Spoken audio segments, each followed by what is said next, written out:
আমি মামলা করছি, সত্যি মামলা করছি, কোনো মিথ্যা মামলা করি নাই। আপনার সিসি ক্যামেরার ফুটেজ দেখেন।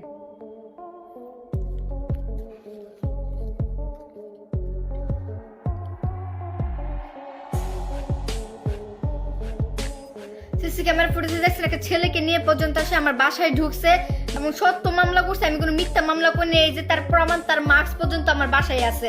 আপনারা এই মার্কস দিয়ে বিশ্বাস না করলে এই মার্কসটার আপনারা পরীক্ষা করতে পারবেন। তার মুখে সিসি ক্যামেরা দেখেন যে এই মার্কসটা তার মুখে লাগানো আছে।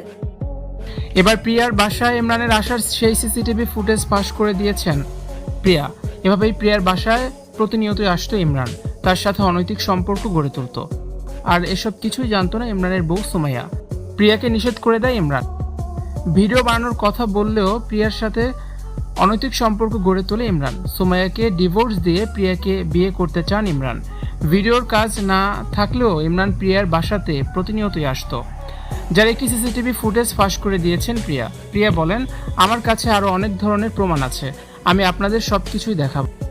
অনেক মেয়ের জীবন ইমরান এভাবেই নষ্ট করেছে। ইমরান প্রায় প্রতিদিন আমার বাসায় আসতো। আমার সাথে কোনো সম্পর্ক না থাকলে সে কি করতে আসতো আমার বাসায়? সুমাইয়া এসব কিছুই জানতো না। তার বউ আছে, বাচ্চা আছে, আমি তার সাথে সম্পর্কে জড়াতে চাইনি। সে আমাকে ব্ল্যাকমেইল করে সম্পর্ক করেছে। আমি 5 লাখ টাকা দিয়েছি তার ব্যবসায়। প্রতিদিন মেসেজ দিয়ে বলতো আমাকে বিয়ে করতে। তার ভয়েস মেসেজও আমার কাছে আছে।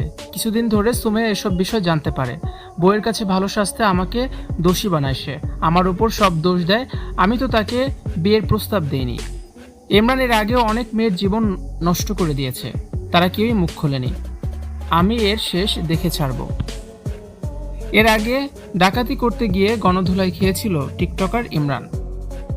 এছাড়াও নানান সময়ে নানান বিতর্কে জড়িয়েছে বিপি ইমরান। আর এবার তো ধর্ষণ মামলায় গ্রেপ্তার হয়েছে সে। ভিউয়ার্স, বিষয়টি নিয়ে আপনাদের মন্তব্য অবশ্যই কমেন্টস করে জানাতে পারেন। আর ভিডিওটি দেখার জন্য ধন্যবাদ। ভিডিওটি অবশ্যই শেয়ার করে দিবেন।